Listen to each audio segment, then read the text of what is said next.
Salut à tous et à toutes, on se retrouve pour une nouvelle vidéo, la 10e étape de ce Tour de France, étape par étape, avec la Groupama FDJ. Dans la dernière étape, on avait fini 7ème avec Gaudu parce qu'on n'était pas en bonne forme, et on avait donc perdu 39 secondes sur les 3 hommes de devant, et surtout 49 secondes sur Pogacar, ou encore 45 sur Quintana. Du coup, au général, on est 4ème de ce Tour de France. Van Aert est 3ème, du coup on peut largement le doubler. Après on a Quintana qui est 5ème, mais il est assez loin de nous. Mais avant ça, on va aller voir le profil de cette 11e étape, de cette 10e étape, pardon.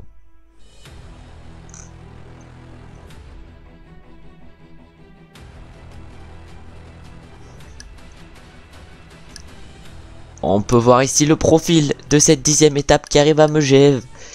En haut de cette montée vers Megève, montée plutôt régulière. Je crois que c'est 22 km à 4% la montée vers Megève, du coup c'est pas extrêmement dur. Les favoris aujourd'hui sont Pogacar, Roglic et nous avec Gaudu on est également dans les favoris. On espère évidemment avoir une bonne forme après cette journée de repos. Et on va essayer de prendre Madouas au départ pour partir dans l'échappée avec lui. On est au départ avec Madouas, on va essayer de partir dans l'échappée au cas où elle aille au bout. Parce qu'avec David on va essayer de jouer évidemment la victoire d'étape. Mais si l'échappée va au bout, on sera pas dans la mouise. Alors que là on va essayer du coup de remonter avec Valentin Madouas.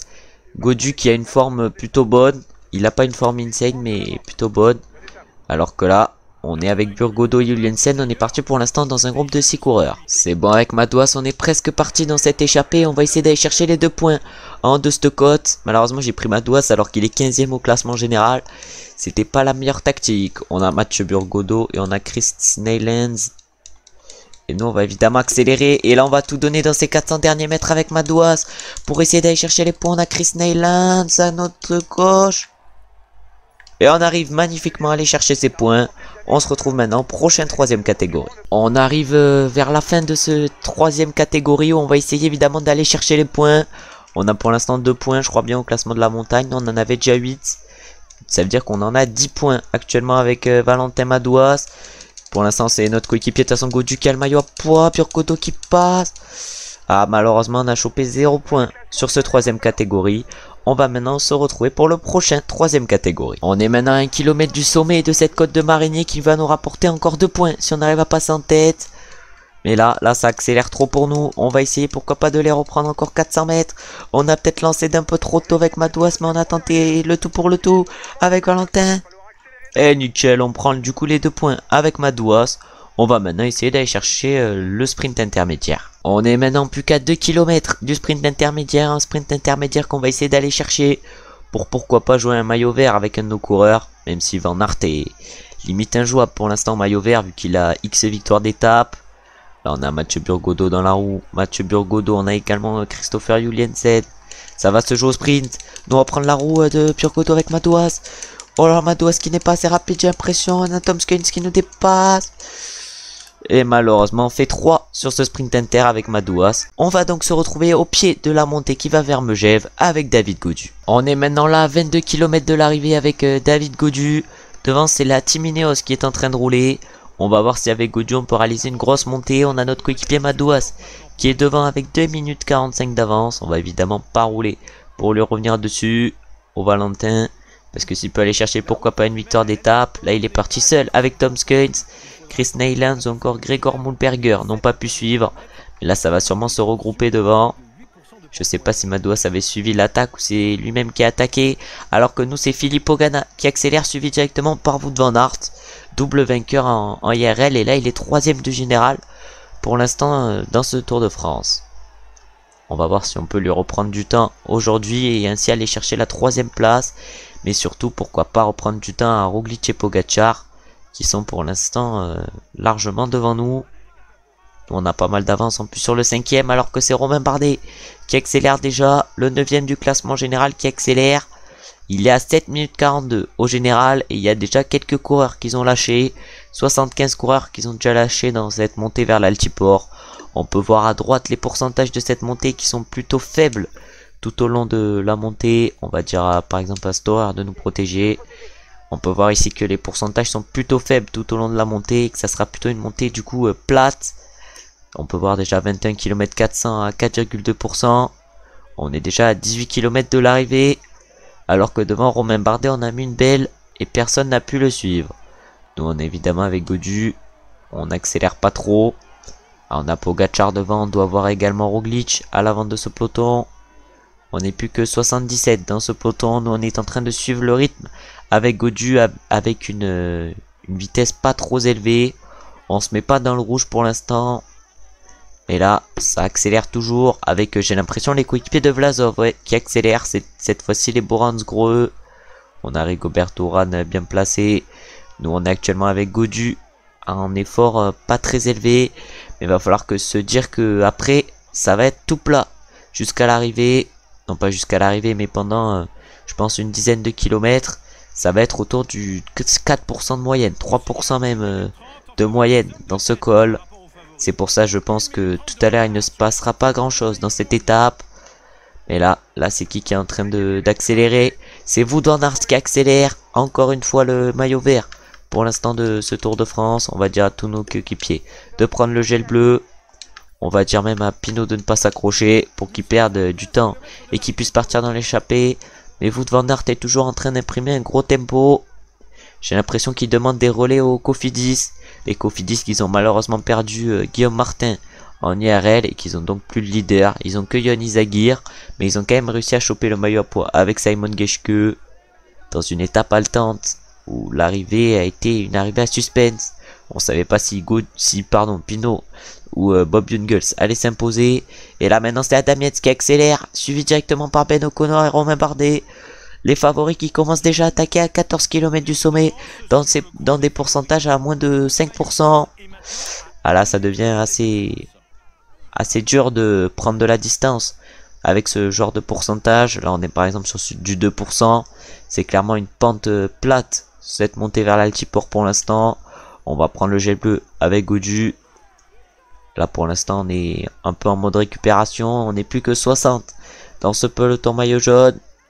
Alors que devant c'est toujours Wout van Aert qui accélère, aidé par la Ineos. Nous avec Gaudu pour l'instant on gère pas trop mal, j'ai l'impression de monter vers l'altiport. Et là on peut voir déjà Pogacar et tout, ils sont derrière nous. On a Vingord également derrière nous. Est-ce que Roglic est bien placé? Ouais, Primoz Roglic qui est bien placé, Pogacar pas placé au mieux lui par contre. Là on peut voir Adam Yates devant nous. Et là on a également Fuglsang. Mais là c'est toujours Wout van Aert qui accélère.